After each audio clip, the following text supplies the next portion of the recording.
بسم اللہ الرحمن الرحیم۔ بات ہو رہی تھی عصمت انبیاء والے عقیدے پر۔ اس کے لیے میں نے ایک بات یہ عرض کی تھی کہ نبی معصوم ہے، صحابی محفوظ ہے اور مجتہد ماجور ہے۔ آج دوسری بات سمجھیں، نبی کی ضرورت کیوں ہے، رسول کی ضرورت کیوں ہے؟ اس کی بنیادی وجہ یہ ہے کہ اللہ تعالیٰ ہمارے خالق ہیں اور مالک ہیں۔ اللہ تعالیٰ ہمارے خالق ہیں اور مالک ہیں۔ مخلوق کے ذمے خالق کی بات ماننا اور مملوک کے ذمے مالک کی بات ماننا ہے۔ یہ مالک اور خالق پر احسان نہیں ہے، یہ مملوک اور مخلوق کی ذمہ داری ہے۔ اس لیے ہم نے اللہ کی بات تو ماننی ہے۔ پھر اللہ رب العزت خالق ہیں، اللہ تعالیٰ موجد نہیں ہے۔ ایجاد اور خلق میں فرق ہوتا ہے۔ خلق کہتے ہیں معدوم چیز کو وجود دینا، اور ایجاد کہتے ہیں کہ مخلوق کو اللہ تعالیٰ کی عطا کردہ عقل کے ذریعے ایک نیا ڈیزائن دینا، نئی شکل دینا۔ مثلا یہ ہمارے پاس شیشہ ہے، گلاس ہے۔ اب اس گلاس کو بنایا گیا ہے ریت سے، اور ریت کے خالق اللہ ہیں۔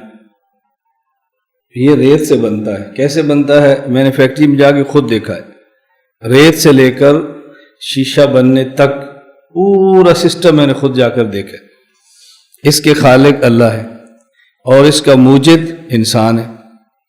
یہ فلاں کمپنی نے ایجاد کیا ہے، فلاں شخص نے ایجاد کیا ہے۔ تو خلق اور ایجاد میں فرق ہے۔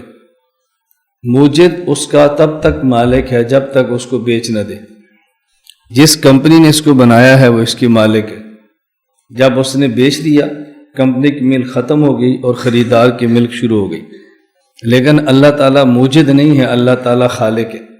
اس لیے اللہ تعالیٰ کی ملک کبھی بھی اپنی مخلوقات سے ختم نہیں ہوتی۔ تو اللہ تعالیٰ چونکہ خالق بھی ہیں، مالک بھی ہیں، اس لیے اللہ تعالیٰ کی بات کو ہم نے ماننا ہے۔ اور کسی کی بات کو ماننے کے لیے دو چیزیں ضروری ہیں، یا اس کی ذات کو دیکھیں یا اس کی بات کو سنیں۔ اگر آپ اس کی ذات کو دیکھ نہیں سکتے، اس کی بات کو سن نہیں سکتے، تو اس کی بات مان نہیں سکتے۔ میں مثال دیتا ہوں سمجھانے کے لیے کہ میرے پاس ایک شخص بیٹھا ہے جو آنکھوں سے نابینا ہے اور کانوں سے بہرا ہے۔ اب اگر کانوں سے بہرا ہے تو میں اس کو کہتا ہوں پانی دو، وہ پانی نہیں دیتا کیونکہ سنتا نہیں ہے۔ میں اس کو تھپڑ مار دیتا ہوں، پانی کیوں نہیں دیتے؟ تو آپ اور میزبان کہیں گے کہ مولانا صاحب یہ تو بہرا ہے، یہ تو سنتا ہی نہیں، آپ خام اس پہ ناراض ہو رہے ہیں۔ اب ظاہر بات سنے گا تو پانی لائے گا نا، اور میں چاہتا ہوں میرے بیان کا تسلسل بھی ختم نہ ہو اور پانی بھی مل جائے۔ تو بیٹھا ہوا نبینا، میں اس کو آنکھ سے اشارہ کرتا ہوں بھائی پانی لاؤ، اور وہ پانی نہیں لاتا، میں اس کو ڈانٹ دیتا ہوں۔ تو آپ کہیں گے کہ اس کو ڈانٹتے کیوں ہے؟ تو نبینا تو دیکھتا ہی نہیں، اشارہ دیکھے گا تو پانی لائے گا نا۔ تو کسی شخص کے بات ماننے کے لیے ضروری ہے کہ یا اس کی ذات کو دیکھیں یا اس کی بات کو سنیں۔ ہم اللہ تعالیٰ کی ذات کو نہ دیکھ سکتے ہیں نہ دیکھتے ہیں، نہ بات اس دنیا میں سن سکتے ہیں اپنے کانوں سے، نہ سنتے ہیں، تو اللہ کی بات کیسے مانیں؟ اب ضروری ہے کہ اللہ اور ہمارے درمیان ایک ایسا واسطہ ہو جو اللہ کی ذات کو دیکھے اور سنے، یا اللہ کی ذات کو دیکھے نہ اللہ کی بات کو سنے اور پھر ہمیں سنائے۔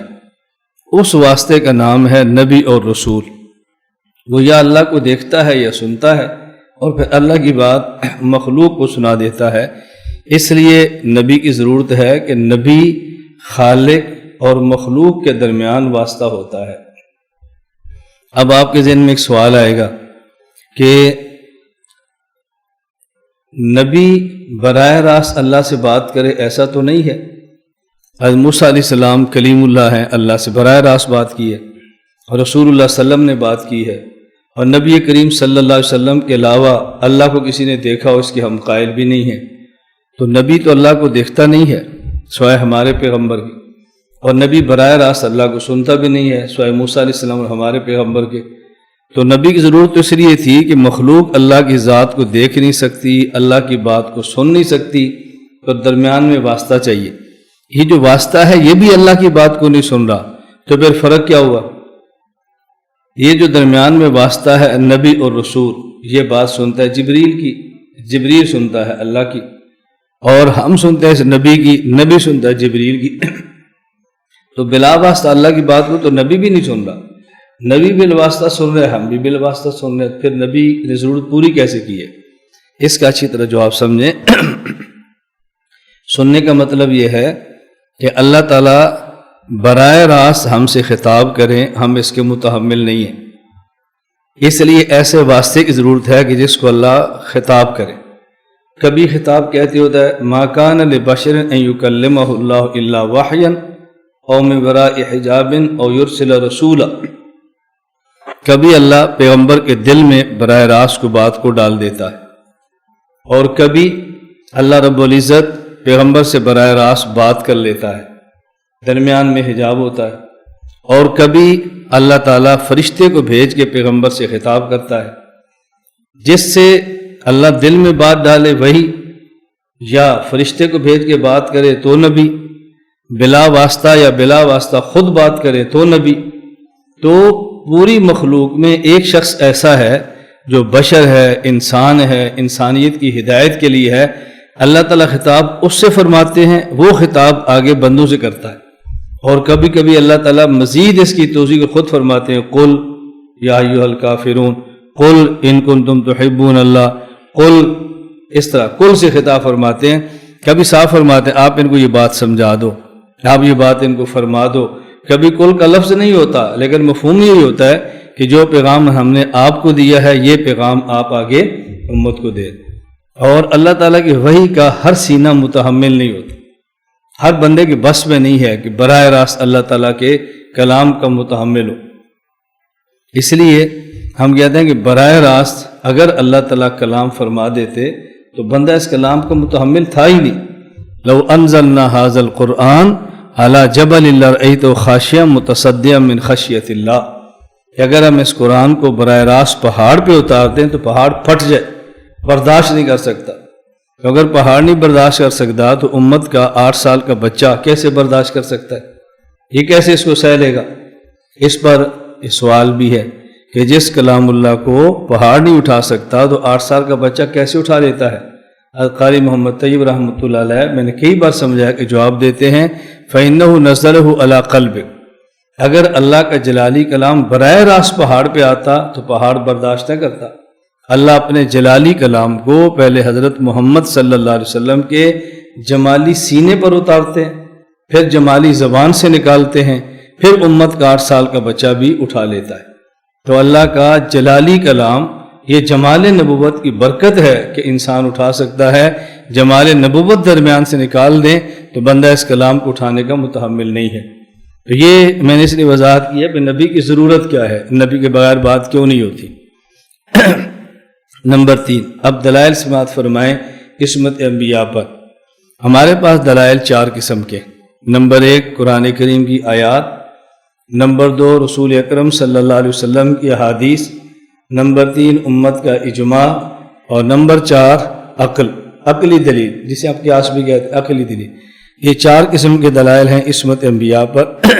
سب سے پہلے قرآنی دلائل سماعت فرمائیں۔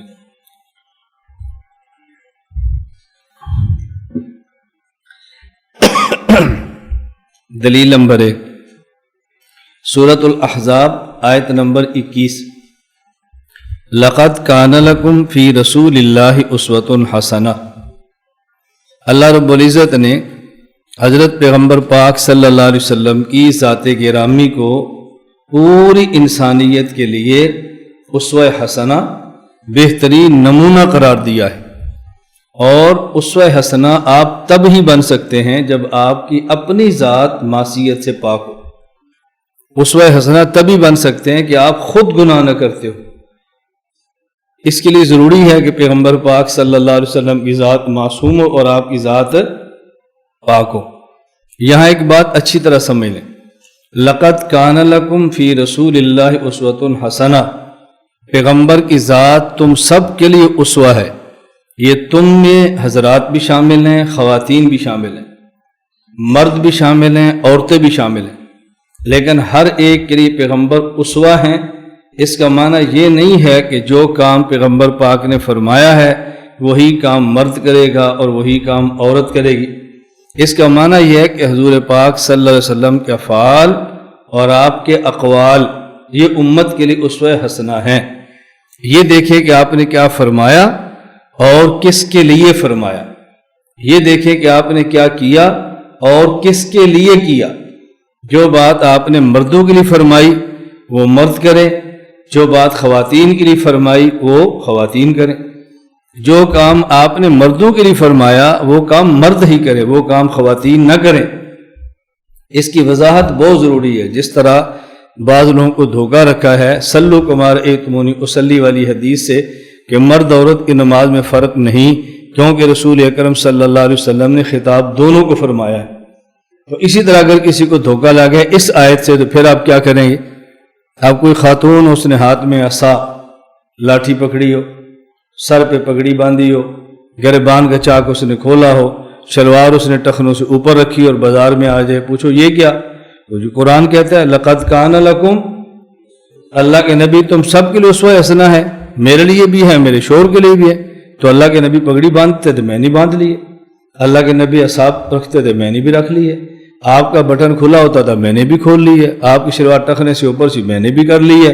ہم کہیں گے نہیں بہن تمہیں آیت سمجھنے میں غلطی لگی ہے، قرآن کریم آپ ٹھیک پڑھ رہی ہیں، آپ ترجمہ ٹھیک کر رہی ہیں، مفہوم غلط ہے۔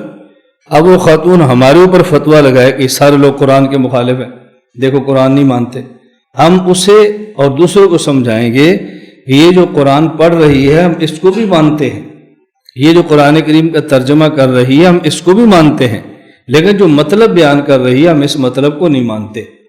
اب دیانت کا تقاضا یہ تھا کہ وہ خاتون ہمارے خلاف پروپیگنڈا کرتی، لیکن پروپیگنڈا یہ کرتی کہ یہ علماء قرآن کا وہ مطلب نہیں مانتے جو میں کرتی ہوں۔ ٹھیک ہے، ایک مطلب تمہارا ایک ہمارا ہے، ہم کہتے ہیں تمہارا غلط ہے، تم کہتی ہو ان کا مطلب غلط ہے، لیکن یہ کہنا ہے کہ یہ علماء قرآن کو نہیں مانتے یہ بددیانتی۔ اصل میں امت میں فتنے کی بنیاد یہی چیزیں ہیں کہ لوگ قرآن کا مطلب خود کرتے ہیں اور الزام یہ لگاتے ہیں تم قرآن کو نہیں مانتے۔ ہم قرآن کو مانتے ہیں لیکن قرآن کا جو مطلب آپ بیان کرتے ہیں ہم اس مطلب کو نہیں مانتے۔ دیکھیں کتنا فرق ہے، یہ ایک بنیادی بات سمجھ لیں۔ میں بارہا یہ بات کہتا ہوں کہ آپ اس کو سمجھیں گے، بڑے سے بڑا الزام، بڑے سے بڑا اشکال، بڑے سے بڑا اعتراض حل ہوگا اور اس کو آپ کو کے لیے کوئی کتاب دیکھنے کی ضرورت نہیں پڑے گی۔ دیکھو ائمہ اربع، امام اعظم ابو حنیفہ، امام مالک، امام شافعی، امام احمد، ان چاروں کے درمیان باہمی اختلاف ہے، لڑائی نہیں ہے، جھگڑا نہیں ہے، مناظرے نہیں ہیں، ایک دوسرے کے خلاف گمراہ ہونے کا فتویٰ نہیں ہے، اور بس اوقات انہی مسائل پر اختلاف کچھ اور لوگوں سے ہوتے ہیں، وہاں جھگڑا بھی ہوتا ہے، مناظرہ بھی ہوتا ہے، فتوی بازی بھی ہوتی ہے، اور ایک دوسرے گمراہ بھی کہا جاتا ہے اور نعرے بھی لگ رہے ہوتے ہیں۔ فرق کیا ہے؟ فرق یہ ہے حضرت امام شافعی رحمۃ اللہ علیہ کا مقلد یہ کبھی بھی نہیں کہے گا کہ تم وہ حدیث نہیں مانتے جو امام شافعی پیش کرتے، وہ کہے گا آپ اس حدیث کا وہ مطلب نہیں مانتے جو ہمارا امام بیان کرتا ہے، اور ہم کہیں گے امام شافعی رحمہ اللہ کے مقلدین کو کہ آپ حدیث کا وہ مطلب نہیں مانتے جو امام ابو حنیفہ بیان فرما رہے ہیں۔ ہم یہ نہیں کہتے کہ تم حدیث کو نہیں مانتے، اور یہ لوگ ہمارے خلاف الزام کیا لگاتے ہیں یہ لوگ حدیث کو نہیں مانتے۔ دیکھو حدیث میں رفع الیدین ہے، یہ حدیث کو نہیں مانتے، حدیث میں آمین اونچی آواز سے ہے، یہ حدیث کو نہیں مانتے، حدیث میں فلاں مسئلہ یہ حدیث کو نہیں مانتے۔ اب جھگڑا ہو جائے گا، ظاہر ہے جو منکر حدیث ہو وہ تو گمراہ ہوتا ہے، منکر حدیث سے تو مناظرے ہوتے ہیں، منکر حدیث سے تو پھڈا ہوتا ہے۔ یہ بنیادی وجہ ہے کہ ائمہ اربعہ کے اختلافات اور مقلدین کے درمیان نہ مناظرہ، نہ جھگڑا، نہ لڑائی، نہ فساد اور نہ فتویٰ بازی، اور ان کے ہم سے جھگڑے بھی ہیں، مناظرے بھی ہیں، پھڈا بازی بھی ہے، لڑائی بھی ہے، فساد بھی ہے۔ اور یہی بات بس اوقات ہمارے حضرات کو نہیں سمجھ آتی، تو ہمیں کیا استے ہیں رفع دین مکہ میں ہو رہا ہے، یہ کر رہے ہیں تو پھر کیا ہوا، اس سے لڑائی نہیں، یہ تمہیں ہضم نہیں ہو رہا، وہاں اونچی آواز سے آمین ہو رہی ہے تو تم نمازیں پڑھتے ہو اور ان کی اونچی آمین تمہیں برداشت نہیں ہو رہی، کوئی بات ہے کرنے والی؟ آپ کو بات سمجھ آ گئی بھائی؟ آپ کو سمجھ آ گئی ہے؟ ان کا ہم سے کیا اختلاف ہے؟ آج تک امام کعبہ کبھی نہیں کہتا کہ جو لوگ میرے پیچھے نماز پڑھتے ہیں اور رفع الیدین نہیں کرتے وہ غلط کرتے ہیں، وہ حدیث رفع الیدین کے منکر ہیں، وہ کبھی بھی نہیں کہتا۔ وہ سمجھتا ہے کہ میرے پیچھے نماز پڑھنے والے اگر امام ابو حنیفہ کے مقلد ہیں تو احادیث دو قسم کی ہیں، رفع الیدین کی بھی اور ترک کی بھی۔ میرے امام نے ترجیح رفع الیدین کو دے دی ہے اور ان کے امام نے ترجیح ترک رفع الیدین کو دے دی ہے، دونوں حدیث پہ عمل کر رہے ہیں، اس لیے ان سے کوئی لڑائی نہیں۔ اب یہ فتوے دے رہے ہیں، بات سمجھ نہیں آ رہی، اور ہمارے حضرات ہمارے خلاف لگے ہوتے ہیں، ان کو بات سمجھ نہیں آتی، ان کو بات سمجھ نہیں آتی۔ بھئی اگر ہمیں سمجھ نہیں آتی تو آپ ہمیں سمجھاؤ نا، ہمیں سمجھاؤ۔ آپ شاگردوں کو سمجھا رہے ہیں، ہمیں نہیں سمجھا رہے۔ آپ کلپ بنا کے دنیا کو سمجھا رہے ہیں، ہمیں نہیں سمجھا رہے۔ ہم سمجھیں گے تو مسئلہ حل ہو جائے گا۔ میں نے اس لیے گزارش کی ہے کہ ہمیشہ یاد رکھیں، جس بندے سے شکوہ ہو اس سے بات کرتے ہیں، جس بندے سے گلہ ہو اس کو سمجھاتے ہیں۔ ہمارے آج کے دور میں ایک نیا سلسلہ چلا ہے، مجھے بھی ابھی ایک ساتھی نے کہا جی فلاں رسالے میں آپ کے نام کھلا خط چھپا ہے۔ میں نے کہا چھپنے دو، اس کو اور عام کر دو، میں تو اس کا جواب بھی نہیں دوں گا۔ جی کیوں؟ میں نے کہا ایک بندہ خط وہ لکھ رہا ہے جو میرے پاس رات رہ کے گیا ہے، مجھ سے بات نہیں کر رہا، میری بات اس کو غلط لگی ہے تو مجھے فون نہیں کر رہا، مجھے نہیں سمجھا رہا، رسالے پر خط لکھ رہا ہے۔ اس کا معنی دیانت نہیں ہوتا، اس کا معنی شرارت ہوتا ہے۔ جب آپ رات میرے پاس ٹھہرے تو مجھ سے بات کریں نا، مجھے فون کریں نا، مجھ سے نجی خط لکھے نا، جب اشکال حل ہو جائے تو بہت اچھا، جب نہ حل ہو پھر پوری امت کو بتاؤ کہ ہم نے اس کو نجی مجلس میں سمجھایا ہے، ہم نے اس سے فون پر رابطہ کیا ہے، ہم نے اس کو براہ راست خط لکھا ہے، لیکن یہ چونکہ باز نہیں آیا، اب ہم مجبور ہیں کہ پوری امت کو سمجھائیں کہ اس فتنے سے بچو۔ ہمیں بات سمجھ آ گئی؟ بالکل اب ٹھیک ہے، بالکل طرز ٹھیک ہے، میری گزارش سمجھ آ رہی؟ یہ میں اپنی بات نہیں کہہ رہا، میں اپنے آپ کو بطور مثال پیش کر رہا ہوں۔ ہمارے اس وقت بیماری یہ ہے، ایک خط آتا ہے وہ چھپ جاتا ہے، جواب آتا ہے وہ خط چھپ جاتا ہے، اور امت میں ایک نیا فتنہ، ایک نئی لڑائی، ایک نیا جھگڑا شروع ہو جاتا ہے، ہوتے دونوں والے حق ہیں۔ اب مصیبت کیا ہوتی ہے؟ یہ دونوں فوت ہو جاتے ہیں، دونوں خط محفوظ ہو جاتے ہیں، اگلا طبقہ اہل باطل کا اس کو ہمارے خلاف پیش کرتا ہے، یہ تو خود لڑتے تھے، ایک دوسرے کو گمراہ کہتے تھے، ان کے اوپر کیا اعتماد ہے؟ اب آپ کیا کریں؟ ابھی کل کا میرے پاس ہے واٹس ایپ آ رہے ہیں، ایک نے ایک کے خلاف خط لکھا، اس نے اس کے خلاف لکھا، دونوں نیٹ پر آئے ہیں، اہل بدعت دونوں کو اچھال رہے ہیں، تو لوگ کہہ رہے ہیں بتائیں جی کیا کریں؟ یار ایک دوسرے کو سمجھاؤ، تم ایک دوسرے کے خلاف خطوں پہ آ جاتے ہو۔ میری گزارش سمجھ آ گئی ہے؟ اس کو اچھی طرح بات کو سمجھو۔ تو لقد کان لکم فی رسول اللہ اسوۃ حسنہ، رسول اکرم صلی اللہ علیہ وسلم کے اقوال اور آپ کے افعال یہ امت کے لیے اسوہ حسنہ ہیں۔ بس یہ دیکھنا ہے کہ یہ قول کس کے لیے ہے اور یہ فعل کس کے لیے ہے، بس یہ سمجھے۔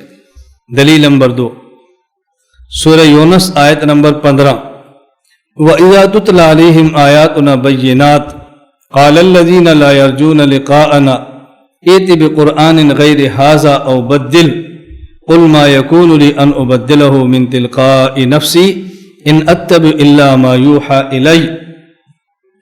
مشرکین رسول اکرم صلی اللہ علیہ وسلم سے کہتے کہ آپ ہم سے کمپرومائز کرو، اس قرآن کی بجائے کوئی اور قرآن لاؤ، یا اس کی بات صورت اور بات احکام بدل دو، کچھ لو اور کچھ دو۔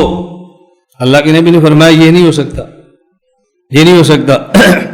ما یکون لی ان ابدلہ من تلقاء نفسی ان اتبع الا ما یوحیٰ الی، میں وحی کا پابند ہوں، میں تبدیلی نہیں کر سکتا۔ اب اس سے واضح بات سمجھ آ رہی ہے کہ رسول اکرم صلی اللہ علیہ وسلم جب حکم شرعی کو بدلنے کے لیے تیار نہیں ہے تو حکم شرعی پر عمل نہ کرنے کے لیے کیسے تیار ہو سکتے؟ یہ تو ان کا معاملہ ہے جو آنے کے لیے تیار ہیں، اپنی جماعت بڑھ رہی ہے، اپنا گروہ بڑھ رہا ہے، لوگ قریب آ رہے ہیں، اور میں نہیں بدل سکتا، آتے ہو آؤ، نہیں آتے نہ ہو، ہماری جماعت میں شامل ہو تو ہو جاؤ، نہیں ہوتے نہ ہو، یہ تمہاری مرضی ہے، میں یہ کام نہیں کر سکتا۔ تو جو پیغمبر یہ نہیں فرما سکتے تو وہ اپنے ذاتی منفعت کے لیے کیسے ہو سکتا ہے کہ گناہ یا نافرمانی اللہ کی کر لیں؟ رسول اکرم صلی اللہ علیہ وسلم کی ذات معصوم ہے۔ یہ جو ڈیمانڈ آج علماء سے کی جا رہی ہے، کمپرومائز، کچھ لو دو، کچھ نرمی، کچھ خیال کرو، یہ آج سے 1500 سال پہلے رسول اللہ صلی اللہ علیہ وسلم سے بھی بات کی گئی تھی۔ جو مطالبات کیا جا رہا ہے 1500 سال پہلے ہوا تھا، اللہ کے نبی صلی اللہ علیہ وسلم اس کو مسترد فرما دیا تھا، ہم بھی اس کو مسترد کرتے ہیں کہ ہمارے بس میں نہیں ہے، ہم کیسے تبدیلی کر سکتے ہیں، احکام شریعت کیسے بدل سکتے ہیں، ہمارے بس میں نہیں۔ دلیل نمبر 3 سورۃ النجم آیت نمبر 3 آیت نمبر 4 وما ينطق عن الهوى ان هو الا وحی یوحی۔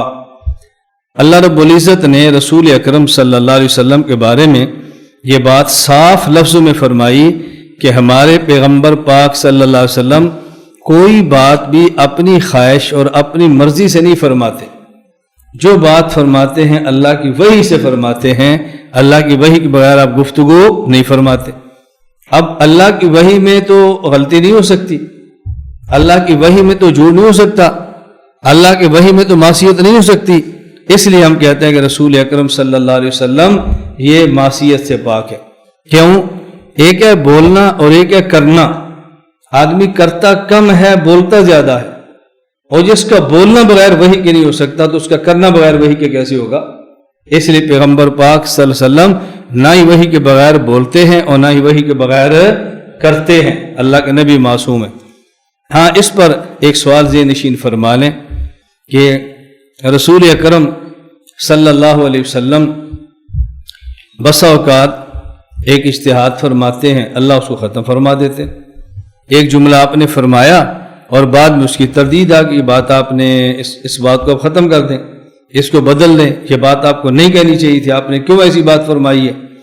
جیسے یا ایھا النبی لم تحرم ما احل اللہ لک تبتغی مرضات ازواجک۔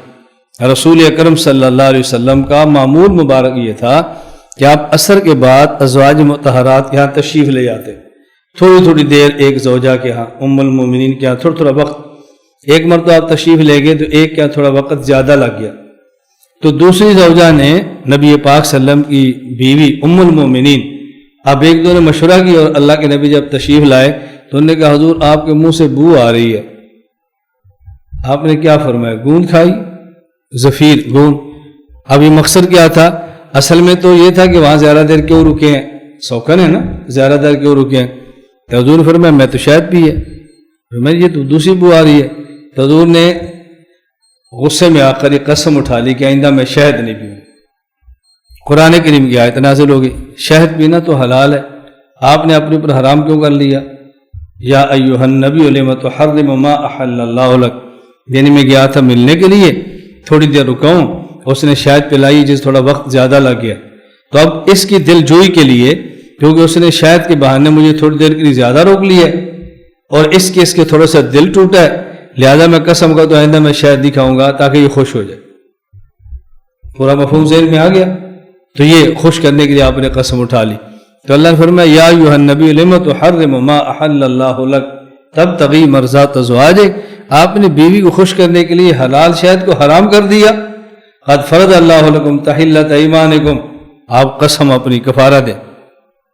اب دیکھو اللہ کے نبی اگر وحی سے بول رہے ہیں تو جو آپ نے قسم اٹھائی تھی وہی تھی، آپ نے شہد کو حرام فرمایا تو وہی تھی، تو اگر وحی کے بغیر بات نہیں کرتے تو وہی تھی، تو بعد میں یہ تردید کیوں آ رہی ہے؟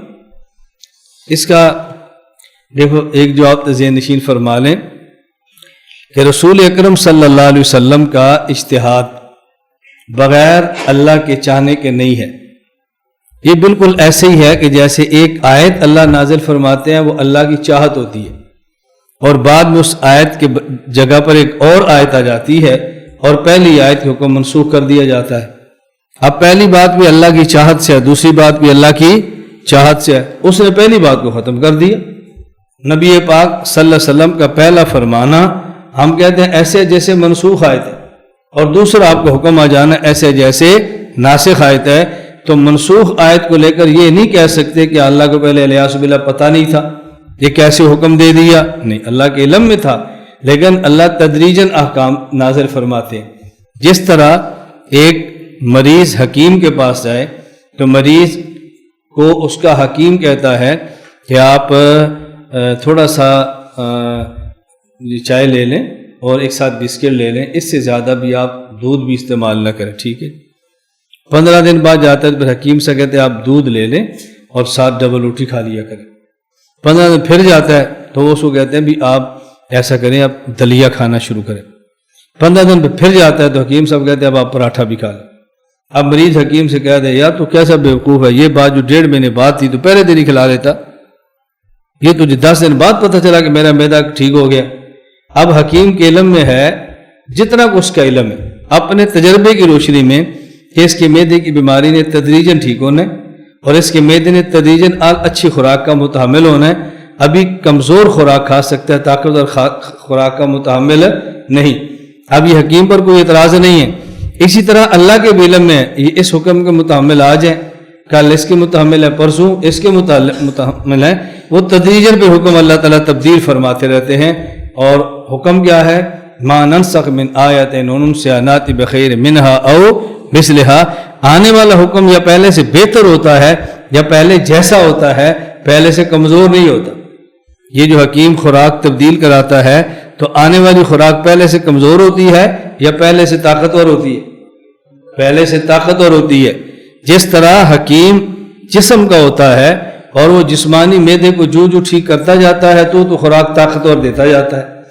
تو اللہ تعالیٰ پیغمبر کے ذریعے جو امت کا روحانی معدہ ٹھیک ہوتا جاتا ہے تو روحانی خوراک بھی ان کی بڑھتی چلی جاتی ہے, تبدیلی آتی رہتی ہے. تو پیغمبر کا پہلا حکم وہ ایسے ہی ہے اجتہاد کے جیسے منسوخ آئے تھے, اس میں کوئی اعتراض کی بات نہیں ہے. پہلے آپ نے فرمایا اللہ کی چاہت سے تھا, حکم آ گیا یہ نہیں آپ یہ کرو, آپ اس کے پابند ہیں. اور یہ بات اچھی طرح سمجھنا کہ اللہ تعالیٰ یہ جو اپنے پیغمبر کو فرماتے ہیں یا ایھا النبی لما تحرم ما احل اللہ لک, یہ ڈانٹ محبوبانہ ہے. یہ ڈانٹ یہ محبوبانہ ڈانٹ ہے, یہ پیار والی ڈانٹ ہے, یہ ناراضگی والی بات نہیں ہے. میرے پیغمبر شہد ہم نے حلال کیا, آپ نے ایک بیوی کے لیے حرام کر لیا, کھاؤ شہد. کیوں آپ نے ایسا کیا؟ کیوں آپ نے ایسا کیا؟ یہ ڈانٹ کون سی ہے؟ یہ محبوبانہ ڈانٹ ہے, محبت والی ڈانٹ ہے. آپ نے ایک بیوی خاطر شراب یہ شہد حرام کر لی, کھائیں اس کو, کھاؤ اس شہد کو, ایسا مت کرو. یہ محبت کی ڈانٹ ہے. یہ کس کی ڈانٹ ہے؟ محبت کی ڈانٹ. میں کئی بار کہتا ہوں, بعض مثالیں میں سمجھانے کے لیے کہتا ہوں. فیصل آباد جامعہ اسلامیہ امدادیہ میں پڑھتا تھا, یہ درجہ خامسہ والے سال ہے. تو ہمارے ایک ساتھی تھے, اب تو مولانا عبید اللہ ہیں, پہلے عبید اللہ تھے جی خان کے. ہم اکٹھے پڑھتے تھے. تو عصر کے بعد فٹ بال کھیل رہے تھے, میں نہیں کھیل رہا, دوسرے حضرات کھیل رہے تھے. تو کھیلتے ہوئے ان کی یہ جو گراؤنڈ کے ساتھ دیوار تھی, زور سے اس کو لگے اور یہ ہڈی دائیں بازو کی ٹوٹ گئی, تھوڑی سی ہڈی باہر نکلی, خون نکل آیا. اب جو ان کو اسپتال لے گئے, طلباء نے خون دینا چاہا, بلڈ گروپ ملتا نہیں تھا, کسی نے خون نہیں دیا. میں گیا تو میرا بلڈ گروپ مل گیا, میں نے خون دے دیا. خون دے کے واپس آ گیا, رات میں وہاں ٹھہرا. تو دوسرے دن ظہر کی نماز کے بعد ہم سبق پڑھ رہے تھے. حضرت شیخ الحدیث مولانا نذیر احمد صاحب رحمۃ اللہ علیہ تشریف لائے اور درس سے باہر کھڑے ہوئے, الیاس ادھر درس کہاں میں تھا. میں اٹھ, استاد جی فرمایا جاؤ شیخ صاحب بلا رہے ہیں. میں چلا گیا. اب میں بھی ڈر گیا, اللہ خیر کرے. طالب علم بھی ڈر گئے, بھی پیشی لگی ہے. حضرت شیخ اتنے جلال میں ہیں کہ درس گاہ سے آ کر اس کو اٹھایا تو کوئی مسئلہ ہم ہوگا نا. مجھے دار اہتمام میں لے گئے. مجھے فرمایا تو خون کیوں دیتا ہے, تو خون کیوں دیتا ہے؟ ایسے ڈانٹتا ہے جیسے کسی نے بہت بڑا جرم کیا ہو, تو نے خون کیوں دیا ہے؟ میں نے کہا استاد جی بس میرا خون موافق ہے, واقعی مدرسہ مر گیا سی اور کوئی مڑا نہیں سی, تو نے خون دینا سی. ان استاد مجھے ڈانٹ رہے ہیں, تو نے خون کیوں دیا؟ باقی مدرسہ مر گیا تھا. یہ محبت تھی. آپ کو نہیں پتا میں پڑھتا کیسے رہا خامسہ میں, پڑھنا, پھر تکرار, ہر جمعرات کو تقریر, امدادیہ کا مزاجی تقریر کرنی تھا, جمعرات کو تقریر کرنی اور ایک ایک گھنٹہ ایک ایک عنوان پہ دلائل دینے. استاد اس بھی برداشت کرتے بھی اس کا مزاج ہے, اس کو لگا رہنے دے. پھر مجھے فرمایا 200 روپیہ لو, اس کا دودھ پینا, 2 کلو کھجوریں دی, کھائیے کھجوریں کھانا. پھر دفتر میں پنجیری پڑی تھی, کہتے ہیں کسی طالب علم کا والد ہے, پنجیری دے گیا ہے, مجھے اب یاد نہیں وہ کس طالب علم کی, تو ایک کھا لے, پھر بعد ملے گا تو انہیں میں پیسے دے دیا گا, تو آج نہ کریا کر. اب دیکھو ذرا ڈانٹ رہے ہیں نا, یہ ڈانٹ کون سی ہے؟ محبوبانہ ہے, شفیقانہ ہے, یہ رحمت والی ڈانٹ. اللہ فرماتا ہے یا ایھا النبی لما تحرم, اے نبی تو نے حرام کیوں کیا شہد کو؟ مرضات و ازواج, ایک بیوی خوش کرنے کے لیے تو نے شہد کو چھوڑ دیا. تو نے شہد کو چھوڑ دیا. بات سمجھتے. اور یہ جو حرام کو حلال کرنا ہے نا، یہ عملی ہے، اعتقاداً نہیں ہے. اعتقاداً نہیں ہے، یہ کیا ہے؟ عملاً ہے. تحریم حلال اعتقاداً یہ تو کفر ہوتا ہے. یہ اعتقاداً نہیں ہے، یہ عملاً ہے کہ میں عملاً ایسا نہیں پیوں گا، میں نے اب نہیں پیوں گا. بس بات سمجھ آ رہی؟ میں اب قسم اٹھا رہا ہوں دوبارہ میں تمہارے گھر نہیں آؤں گا. اس کا مطلب کیا تھا؟ کہ تمہارے گھر آنا حرام ہو گیا، یہ مطلب تھا. بھائی جس آدمی کے پاس آنا حلال ہو آپ اس کو حرام کر دیں تو حلال کو حرام قرار دینا کفر ہوتا ہے کہ نہیں؟ جی کفر ہوتا ہے. تو یہ اعتقاداً نہیں ہو رہا، یہ عملاً ہے. عملاً میں دوبارہ تمہارے پاس نہیں آؤں گا، یہ نہیں کہ تمہارے پاس آنا حرام ہے، بس یوں سمجھے کہ حرام ہے، میں نے نہیں آنا. تو یہ اعتقاداً نہیں تھا، عملاً. یا ایھا النبی لم تحرم، آپ نے کہا میں کبھی نہیں پیوں گا. کیوں نہیں پیوں گا؟ یہ کوئی حرام تھوڑا ہی ہے. آپ نے تو ایسے قسم اٹھائی جیسے کسی کو حرام کر لیتے ہیں. پیو پیو، بیوی کو خوش نہ کرو، پیو، ہمارا حکم ہے پیو. تو یہ کیسی بتاؤ شفقت کی ڈانٹ ہے. اب آدمی کو پوری بات سمجھ آئے نا جی. یہ آیت پڑھتے ہوئے لطف آتا ہے کہ اللہ نے کیسے اپنے محبت سے اپنے نبی کو ڈانٹا ہے، کیسے محبت کے ساتھ اللہ اپنے پیغمبر کو خطاب فرما رہے ہیں. اور جب یہ پوری بات سمجھ نہیں آتی تو پھر بندہ سمجھتا ہے کہ حضور کو ڈانٹ پڑی ہے، شاید اللہ ناراض ہو گئے. ایسا مسئلہ نہیں. دلیل نمبر 4،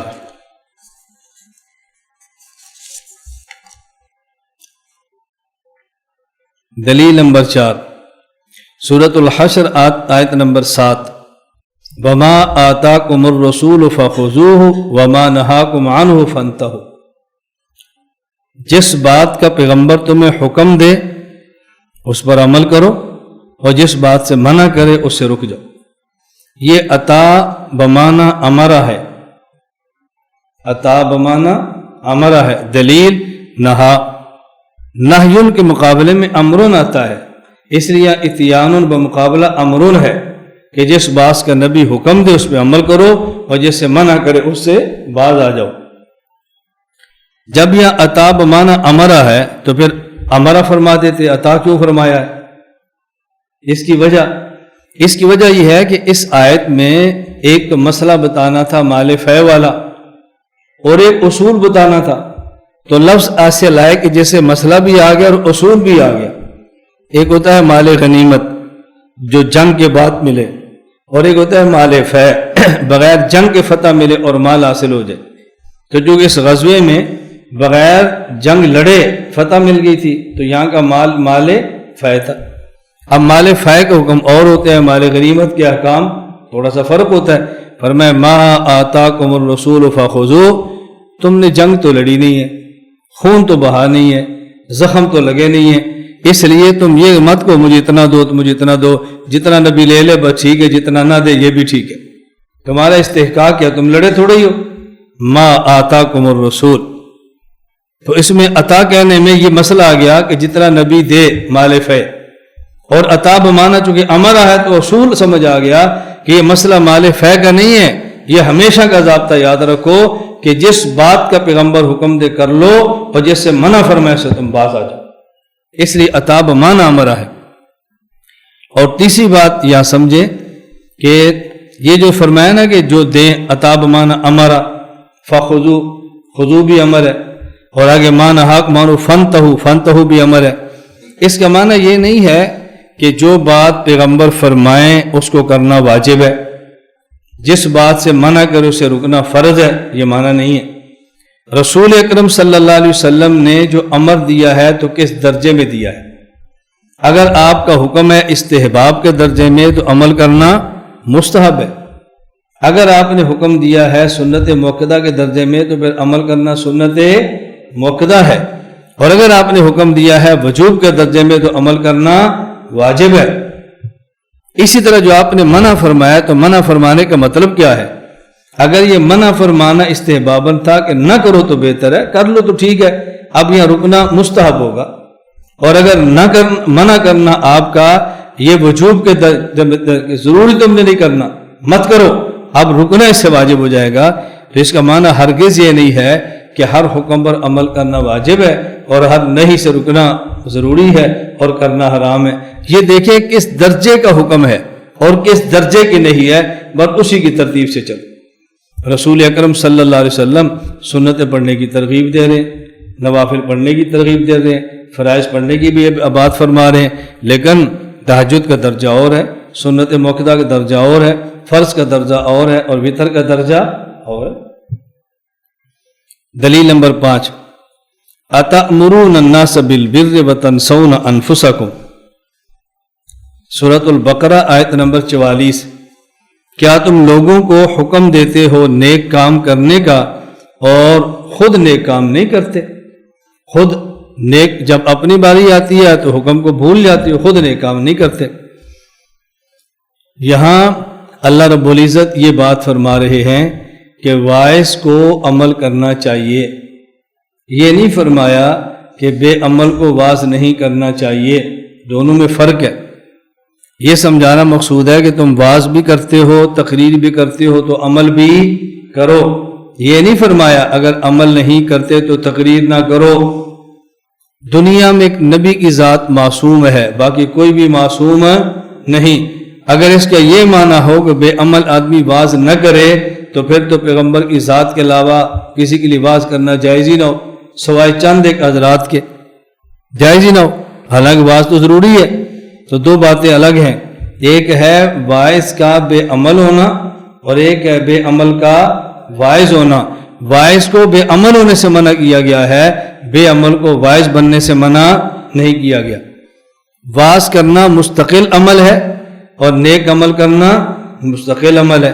اگر آدمی نیکی نہ کرے تو گناہ، اور اگر واعظ کا اس کے ذمے ہو اور نہ کرے تو پھر گناہ۔ اب اس کا یہ معنی نہیں ہے کہ یہ بندہ ایک گناہ ایک نیکی کرتا ہے تو دوسرے گناہ کی وجہ سے اس نیکی کو بھی چھوڑ دے۔ ایک گناہ کی وجہ سے دوسری نیکی کو نہیں چھوڑا جا سکتا۔ جیسے رمضان مبارک میں نماز پڑھنا مستقل نیکی ہے اور روزہ رکھنا مستقل نیکی ہے۔ اب اگر کوئی بندہ خدا نخواستہ نماز نہیں پڑھتا، کبھی تم روزہ کیوں رکھتے ہو، تیری تو نماز تو پڑھتا رہی ہے، نماز نہ پڑھنے کا گناہ ہوگا لیکن روزہ رکھ لینے کا ثواب ہوگا۔ تو نماز نہ پڑھنے کا معنی یہ نہیں کہ روزہ بھی نہ رکھے، اسی طرح کوئی نیک عمل نہ کرنے کا معنی یہ نہیں ہے کہ آدمی واعظ بھی نہ کرے۔ حضرت حکیم الامت مولانا اشرف علی تھانوی نور المرقد فرماتے کہ اگر آدمی بے عمل ہو تو واعظ کہنا کبھی نہ چھوڑے۔ پھر حضرت اپنے بارے میں ارشاد فرماتے، میں بس اوقات اپنے اندر کوئی عملی کوتاہی محسوس کرتا ہوں تو اپنے واعظ میں اس پہ زیادہ زور دیتا ہوں تو پھر میری کوتاہی بھی ختم ہو جاتی ہے۔ یہ حکیم الامت فرما رہے ہیں، یہ ہمیں سمجھانے کے لیے فرما رہے ہیں۔ اللہ ہمیں یہ باتیں سمجھنے کی توفیق عطا فرمائے۔ دلائل میں نمبر 1 آیات، نمبر 2 احادیث۔ اب احادیث سماعت فرمائے۔ دلیل نمبر 1، صحیح بخاری کتاب العلم، باب اسم من کذب علی النبی صلی اللہ علیہ وسلم۔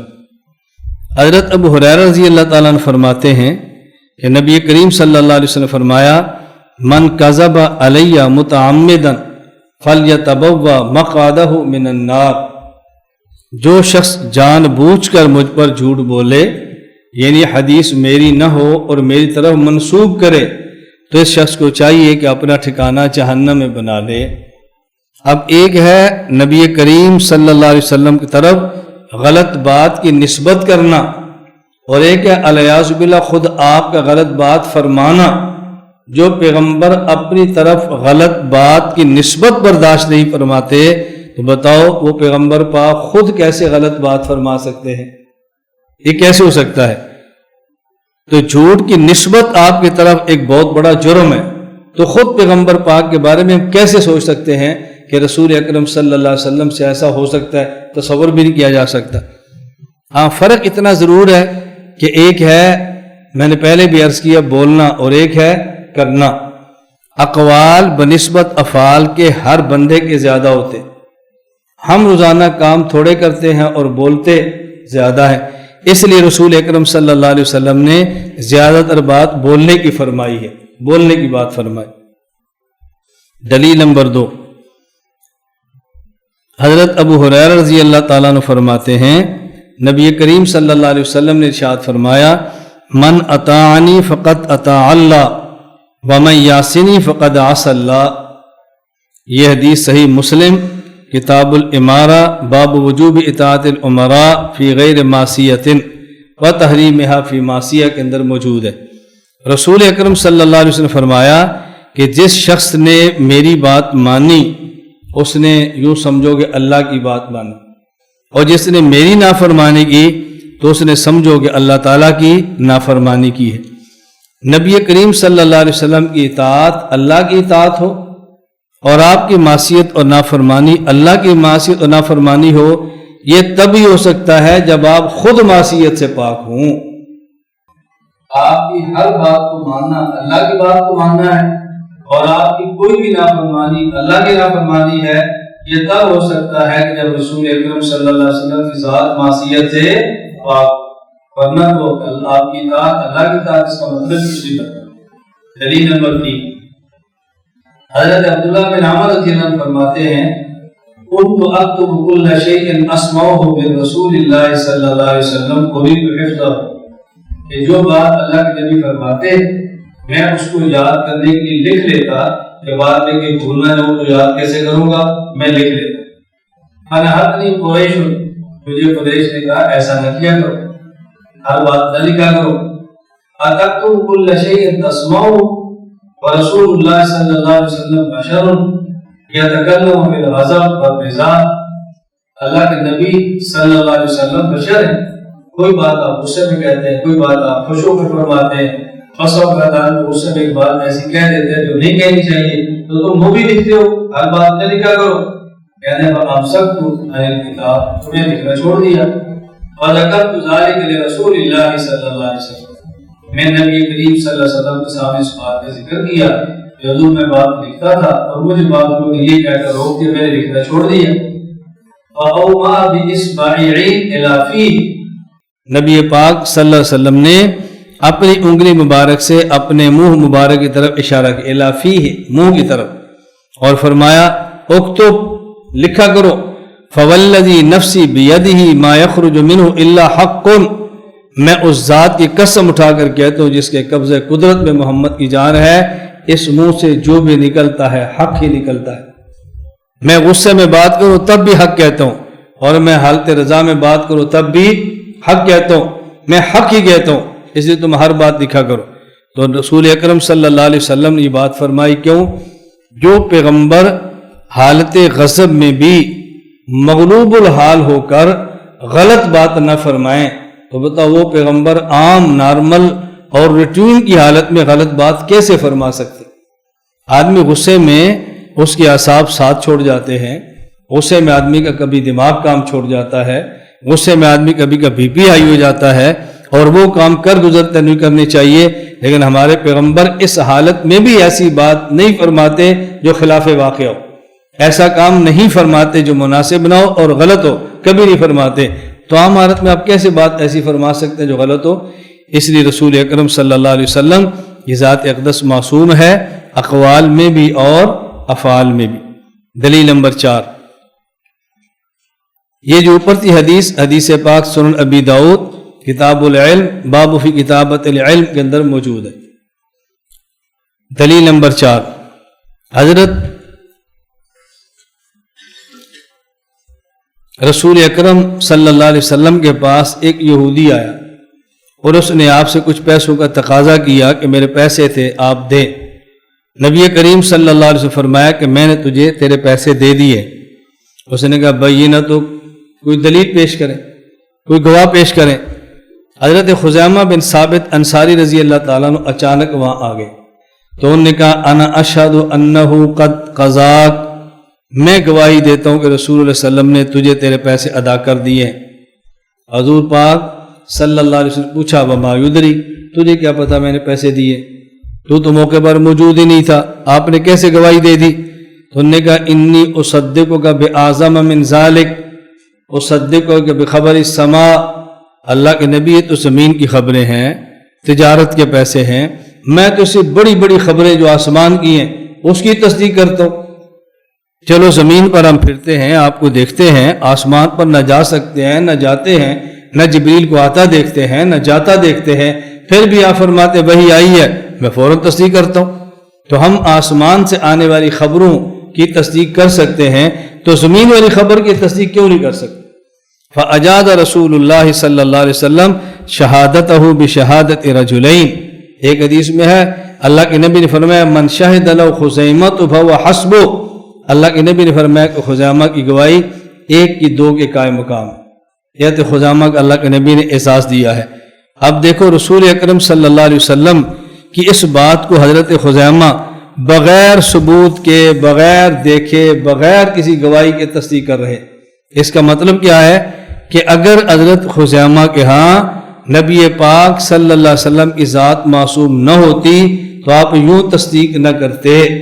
بغیر کسی شہادت کے تصدیق کر دینا اس بات کی دلیل ہے کہ حضرت خزیمہ کے ہاں پیغمبر کی ذات معصوم تھی، نہ وہ غلط بات فرما سکتے تھے اور نہ وہ غلط کام کر سکتے تھے، سوچا بھی نہیں جا سکتا تھا۔ یہ 5 ایک احادیث پیش کی ہیں، دلائل تو اور بھی ہیں آیات اور احادیث بھی، لیکن ہم نے چند ایک دلائل دے کہ مسئلہ ہمارے سامنے آ جائے۔ آگے دیکھیں اجماع امت، اجماع امت، اجماع امت کا معنی توجہ اچھی طرح بات سمجھ لیں۔ جب ہم کہتے ہیں اس بات پہ امت کا اجماع ہے، اس کا معنی ہوتا ہے فقہائے امت کا اجماع ہے، اور کبھی اجماع کلی ہوتا ہے، کبھی اجماع اکثری ہوتا ہے۔ بسا اوقات ایک مسئلے پر امت کے تمام فقہاء اکٹھے ہوتے ہیں، یہ بھی اجماع ہے۔ بسا اوقات ایک مسئلے پر امت کے اکثر فقہاء اکٹھے ہوتے ہیں، یہ بھی اجماع ہے۔ کبھی اجماع کلی اور کبھی اجماع اکثری، لیکن ہوتا اجماع ہے۔ اس لیے اگر اجماع کلی ہو، تمام متفق ہو، تو پھر ان کے خلاف جو بات آ رہی ہے وہ خلاف ہے، وہ خلاف ہے۔ اور اگر اجماع اکثری ہو، ایک بات پر 99 فقہا جمع ہوں، ایک مخالفت کرتا ہو، تو پھر جو مخالفت ہوتی ہے اسے کہتے ہیں شذوذ، یہ شاذ ہے۔ جو خلاف ہو اس کو تو مسترد کرتے ہیں، اس کی تو گنجائش ہی نہیں ہوتی، اور جو شذوذ ہوتا ہے اس کی اتنی گنجائش ہوتی ہے کہ اس کے خلاف فتوے نہیں لگاتے، اس کی اتنی گنجائش ہوتی ہے کہ اس کو خود نہیں لیتے، کرنے والے کو کچھ نہیں کہتے، فقیہ ہے، لیکن اس شاذ رائے کی اشاعت نہیں ہوتی۔ آج ہمارے یہ بہت بڑا المیہ ہے کہ بعض لوگ امت کے جمہور موقف کے خلاف ایک موقف اختیار کرتے ہیں اور پھر بطور ثبوت کے کہہ دیتے ہیں اس مسئلے پر فلاں صدی کے فلاں عالم کا موقف بھی تھا، اگر میں نے اختیار کر لیا تو پھر کیا ہوا؟ بھئی جو آپ نے اختیار کیا وہ شاذ ہے۔ شاذ قول کو برداشت کیا جاتا ہے، شاذ قول کو شائع نہیں کیا جاتا۔ شاذ قول کو برداشت کیا جاتا ہے، شاذ قول کی اشاعت نہیں ہوتی، شاذ قول کی ترغیب نہیں ہوتی، شاذ قول کو مذہب بنا کر امت کے سامنے پیش نہیں کیا جاتا، شاذ کو شاذ ہی سمجھتے ہیں۔ اس لیے اللہ کے نبی صلی اللہ علیہ وسلم نے فرمایا اتبعوا السواد الاعظم، اگر ایک مسئلے پر تم اختلاف دیکھو، اکثر ایک طرح ہوں اور ہوں اہل حق، یہ سواد اعظم ہے، اس کو لو لو، اور جو شاذ ہے اس کو تم چھوڑ دو۔ لیکن یہ یاد رکھنا یہ تب ہے جب ایک مسئلہ ہو، ایک مسئلہ، اگر ایک مسئلہ نہ ہو پورا مسلک ہو تو پھر یہ فرقہ ہے اور باطلہ ہے، جس کی تردید کرنا ضروری ہے۔ ایک مسئلے پر 100 علماء ایک طرف ہوں، یہ ہے اجماع، اور ایک شخص اس کے خلاف آئے بعد میں، اسے کہیں گے خلاف۔ ایک مسئلے پر 99 ایک طرف ہوں، ایک مخالف ہو، اسے کہتے ہیں سواد اعظم، اور مقابلے میں شاذ ایک مسئلے میں۔ اور اگر مسائل اور مسلک پر ایک طرف سب علماء ہوں اور پھر ایک جو اس کی مخالفت کرے پورے مسلک میں، اسے کہتے ہیں فرقہ باطلہ۔ تو خلاف الگ ہے، شذوذ الگ ہے، فرقہ باطلہ الگ ہے۔ ان تینوں میں فرق اچھی طرح سمجھو، میں آپ کو بار بار کہتا ہوں نا بھئی ان باتوں کو سمجھو، مفہوم ذہن میں بٹھاؤ، آپ سمجھ آئیں گے تو آگے سمجھانا آسان ہوگا۔ خلاف کیا ہوتا ہے، شذوذ کیا ہوتا ہے، فرقہ کیا ہوتا ہے، یہ کیا اصطلاحات ہے ہماری۔ اجماع امت نمبر 1، حضرت امام اعظم ابو حنیفہ نعمان بن ثابت، جن کی وفات 150 ہجری میں، الفقہ الاکبر صفحہ نمبر 2 میں ارشاد فرماتے ہیں الانبیاء علیہم الصلاۃ والسلام کلہم منزہون عن الصغائر والکبائر والکفر والقبائح. انبیاء علیہ الصلاۃ والسلام تمام کے تمام چھوٹے گناہ سے بڑے گناہ سے بھی پاک ہیں، کفر سے بھی پاک ہیں، اور اگر کوئی گناہ نہ ہو لیکن کبھی عمل ہو، عقل اس کو اچھا نہ سمجھے، پیغمبر اس سے بھی پاک ہے. نبی وہ کام بھی نہیں کرتے جو تہذیب کے خلاف ہوتا ہے اور گناہ نہیں ہوتا. نمبر 2، قاضی ایاز مالکی رحمۃ اللہ علیہ، وفات سن 544 ہجری، حوالہ النبراس شرح العقائد، الاجماع علی العصمۃ عن الکبائر بلا قید عمدا و سہوا. اس بات پہ امت کا اجماع ہے کہ پیغمبر کبائر سے پاک ہوتے ہیں بغیر کسی قید کے، بغیر قید کی وضاحت خود ہے، عمدا و سہوا. کبیرہ گناہ پیغمبر کبھی نہیں کرتا، نہ جان بوجھ کر نہ ہی بھول کر. کبیرہ گناہ، صغائر پر سہون ہوتا ہے، اس کو گناہ نہیں کہتے جو کہ نسیان ہو گیا ہے، لیکن کبیر ایسا ہے کہ اس کو نسیانن بھی نہیں کرتے، سہون بھی نہیں کرتے. یہ بات سمجھ آگئی؟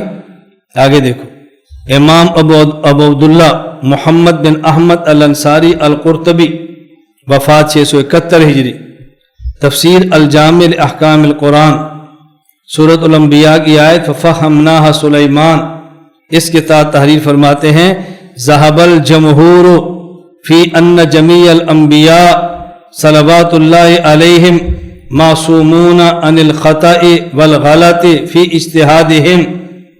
جمہور کا اس بات پر اتفاق ہے کہ تمام انبیاء پاک ہیں، کس سے؟ عن الخطأ، خطا سے پاک ہیں. تمام انبیاء پاک ہیں، والغلط، غلطی کرنے سے پاک ہیں، حتیٰ کہ اجتہاد میں بھی خطا اور غلطی نہیں ہوتی. نص آ جائے اور اس کے مقابلے پر گناہ کرے، یہ تو سوچا بھی نہیں جا سکتا. پیغمبر کے اجتہاد میں بھی خطا اور غلطی نہیں ہوتی. اس پر سوال، ادھر آپ کہتے ہیں خطا نہیں ہوتی، ادھر آپ کہتے ہیں پیغمبر کے اجتہاد میں خطا ہو جاتی ہے. جس طرح پیچھے ہے یا ایھا النبی لم تحرم ما احل اللہ لک، پیغمبر کا اجتہاد یہ تھا کہ بیوی کو خوش کرنے کے لیے ایک حلال چیز کو عملاً چھوڑا جائے تو کوئی حرج نہیں ہے، لیکن آیت آگے آپ نہ چھوڑیں، آپ اس کو استعمال کریں. اس کا جواب یہ ہے، یہ جو ہم کہتے ہیں پیغمبر خطا اور غلطی میں معصوم ہے، اس کا معنی یہ ہے کہ پیغمبر سے اجتہاد میں خطا ہو بھی جائے، وہ خطائے پیغمبر باقی نہیں رہتی، نص آ کر اس خطا کو ختم کر دیتی ہے.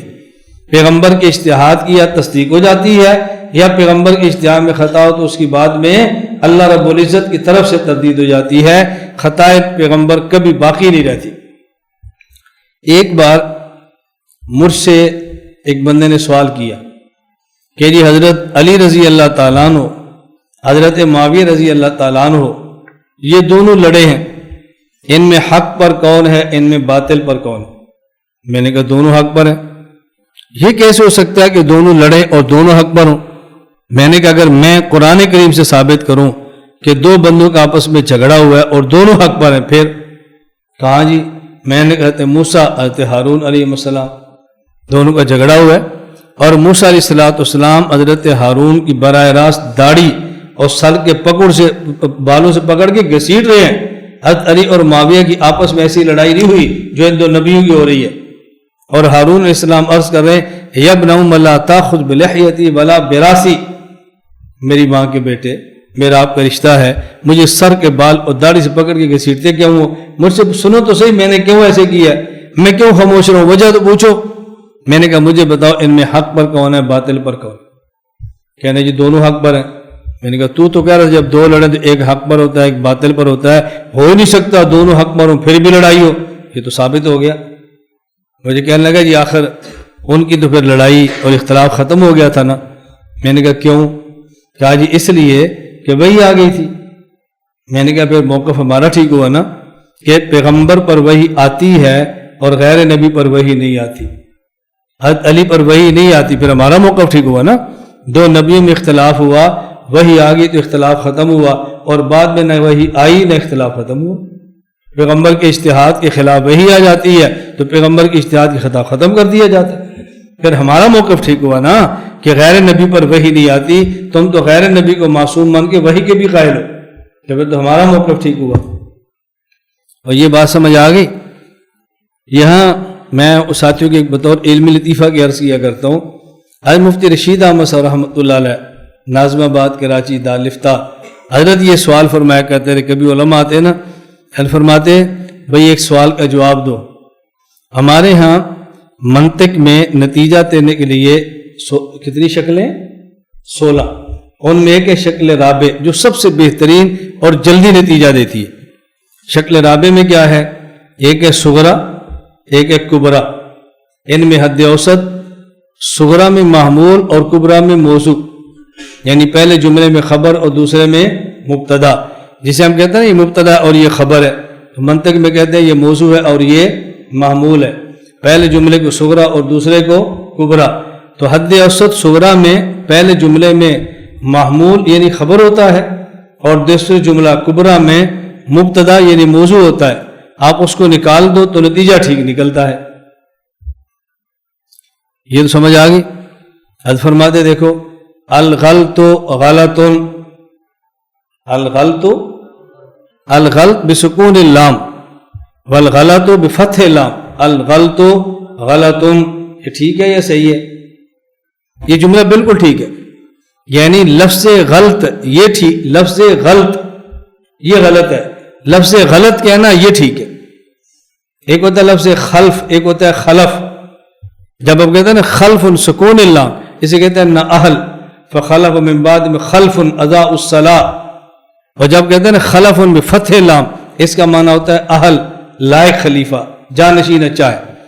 اسی طرح کے لفظ غلط بسکون اللام یہ ٹھیک نہیں ہے، اور ایک ہوتا ہے غلط بفتح اللام، یہ ٹھیک ہے۔ آپ سمجھ آ گئی؟ الغلط غلط، یہ جملہ ٹھیک ہے غلط ہے؟ بولو ٹھیک ہو گیا۔ والغلط صحیح، یہ جملہ بھی ٹھیک ہے۔ اب سورہ کیا ہے؟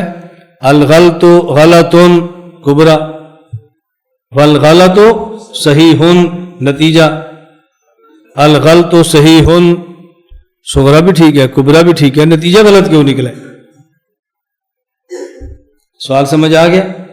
الغلط غلط صغرا بھی ٹھیک، والغلط صحیح کبرا بھی ٹھیک، حد اوسط الغلط گرا دو، نتیجہ الغلط صحیح۔ تو جب صغرا بھی ٹھیک ہے کبرا بھی ٹھیک ہے حد اوسط بھی ٹھیک ہے، تو پھر نتیجہ غلط کیوں نکلا ہے؟ یہ حضرت عام طور پر علماء سے سوال کرتے تھے، آپ کو جواب نہیں آنا، میں جواب خود ہی دے دیتا ہوں۔ دیکھیں شکل رابع میں نتیجہ صحیح تب نکلتا ہے جب حد اوسط جو صغرا میں ہے وہی کبرا میں ہو، حد اوسط ایک ہی ہو، جو صغرا میں محمول ہے وہی کبرا میں موضوع ہو۔ اگر محمول صغرا میں الگ ہو اور کبرا میں موضوع الگ ہو، اس کا معنی کہ حد اوسط ٹھیک نہیں ہے۔ صغرا میں محمول ہے الغلط غلط، لفظ غلط نہیں، مفہوم مفہوم، اور کبرا میں موضوع والغلط صحیح، لفظ غلط کیا ہے؟ لفظ غلط۔ تو صغرا میں محمول ہے مفہوم غلط، اور کبرا میں موضوع ہے لفظ الغلط۔ تو صغرا میں محمول اور ہے، کبرا میں موضوع اور ہے، حد اوسط ٹھیک نہیں ہے، اس لیے نتیجہ غلط نکلا ہے۔ سمجھ آ گئی؟ بولتے نہیں؟ چلو یہ تو سمجھ آ گئی نا، کوئی سوال ہے؟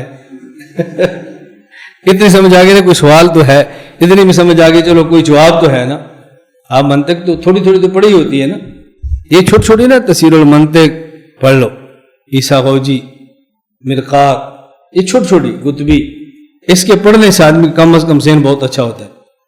ہمارے ایک استاذ تھے، میں یہ نہیں کہتا کہ اس جامعہ میں تھے، ہمارے ایک استاذ تھے، وہ منطق کے مخالف تھے، ہدایہ پڑھا رہے تھے، اور ہدایہ کے دوران فرمان لگے ہم نے منطق نہیں پڑھی تو کون سا ہدایہ میں کیل ہے جو ہم نہیں نکال سکتے؟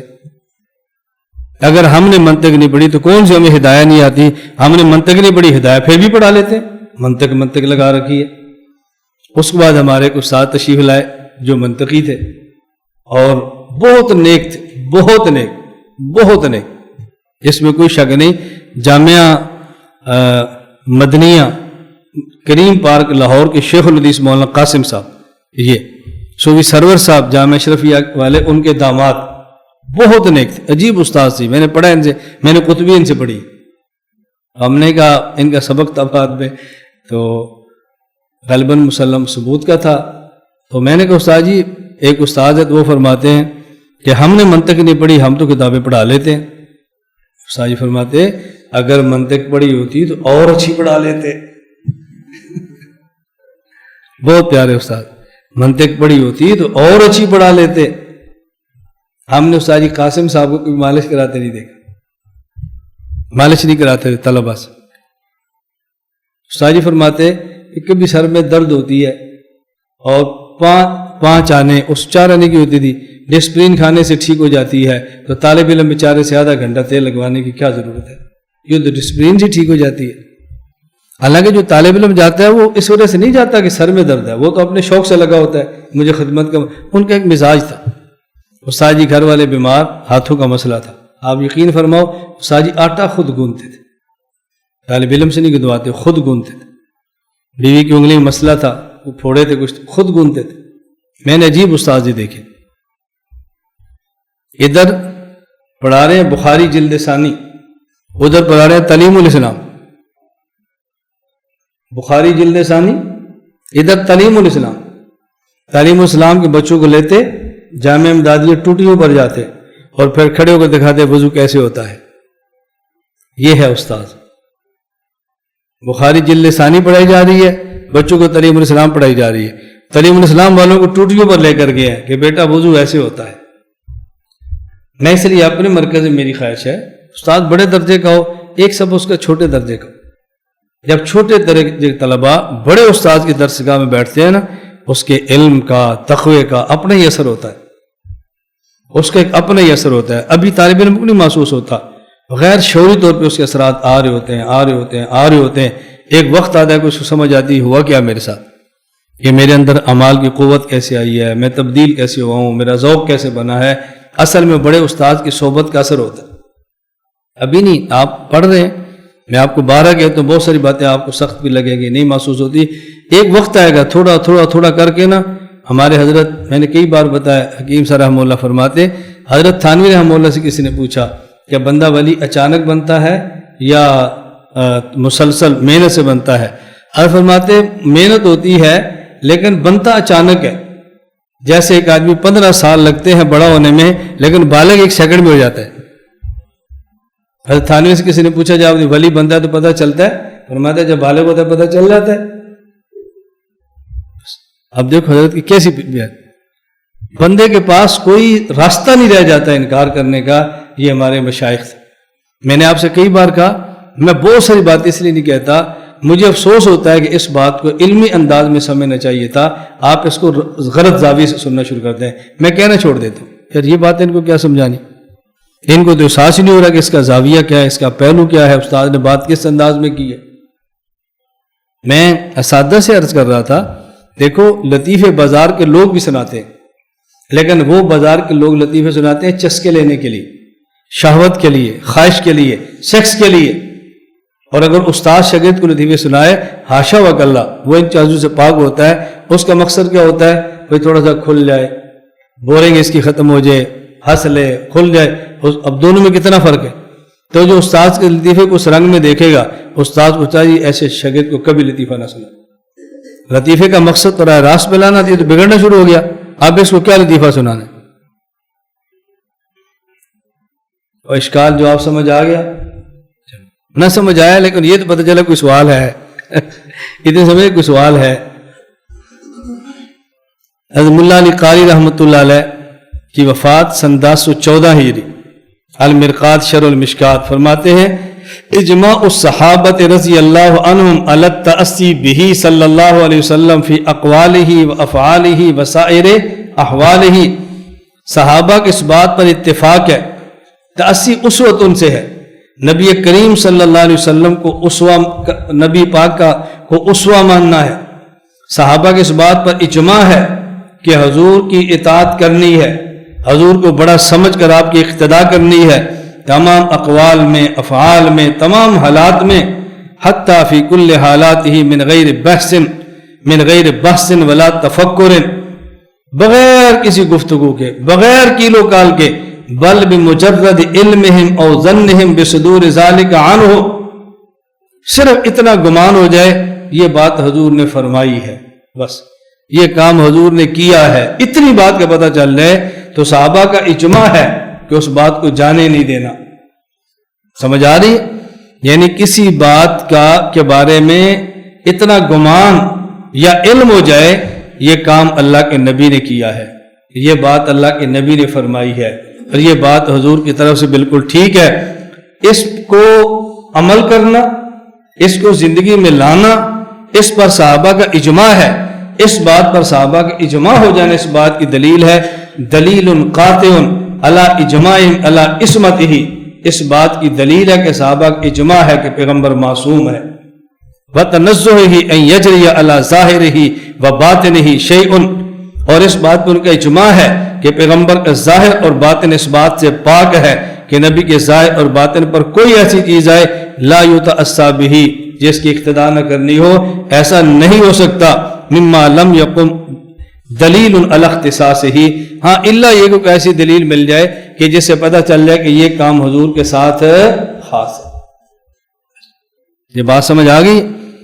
ملا علی قاری رحمہ اللہ فرماتے ہیں صحابہ کا اس بات پر اجماع کر لینا کہ نبی پاک صلی اللہ علیہ وسلم کی بات، نبی پاک صلی اللہ علیہ وسلم کی ہر حالت، نبی پاک کا ہر فعل ہم نے حضور کو اسوہ سمجھ کے عمل کرنا ہے، جب اتنا پتہ چل جائے کہ یہ حضور سے ثابت ہے، یہ اجماع اس بات کی دلیل ہے کہ صحابہ اللہ کے نبی کو معصوم سمجھتے ہیں، اور ان کا اجماع اس بات پر کہ حضور کا کوئی فعل، کوئی قول، کوئی حالت ایسی نہیں ہے کہ جس میں پیغمبر کی اقتداء نہ ہو، بلکہ ایسا فعل آپ سے سرزد ہی نہیں ہو سکتا کہ جس میں نبی کی اقتداء نہ کی جائے، ہاں الا یہ کہ کوئی ایسی دلیل آ جائے کہ جس سے پتہ چل جائے کہ یہ عمل چونکہ حضور کے ساتھ خاص ہے، امت کے لیے جائز نہیں ہے، ورنہ نبی پاک کا ہر عمل اس قابل ہے کہ اس کی اقتداء کی جائے، یہ دلیل ہے رسول اللہ صلی اللہ علیہ وسلم کے معصوم ہونے کی۔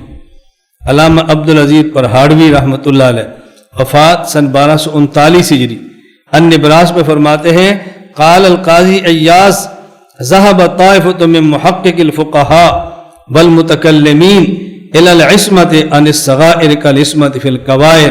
قاضی عیاض فرماتے ہیں محققین فقہاء اور متکلمین کی ایک جماعت کا یہ عقیدہ ہے، یہ ذہن ہے کہ پیغمبر صغائر سے بھی ایسے ہی پاک ہیں جیسے کبائر سے پاک ہیں۔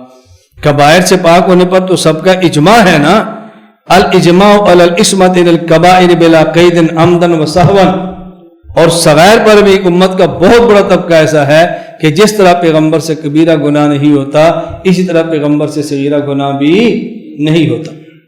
اور یہ ایک اچھی طرح بات سمجھ لیں، آپ کے ذہن میں آئے گا تو اس کا مطلب یہ ہے کہ بعض علماء اس بات کے قائل ہیں کہ حضور سے صغیرہ ہوتا ہے، یہ جو کہہ رہے ہیں ذہب طائفۃ، اس سے تو پتہ چلتا ہے کہ بعض قائل ہے کہ صغیرہ ہو جاتا ہے کبیرہ نہیں ہوتا، نہ، میں کہتا ہوں اس کا مطلب یہ ہے کہ صغیرہ کی تعریف میں اختلاف ہوگا، بس جو کام پیغمبر سے سہون ہوا ہے، جس نے اس کو گناہ نہیں سمجھا وہ صغیرہ کی بھی نفی کرتا ہے، اور جس نے سہون کو گناہ سمجھ لیا ہے وہ اس کو صغیرہ سمجھ کر اس کا قائل ہو رہا ہے۔ اس کا مطلب تو یہ ہوا نا کہ عمدن صغیرہ اور کبیرہ نبی سے نہیں ہوتے، اس کے تو سارے متفق ہیں۔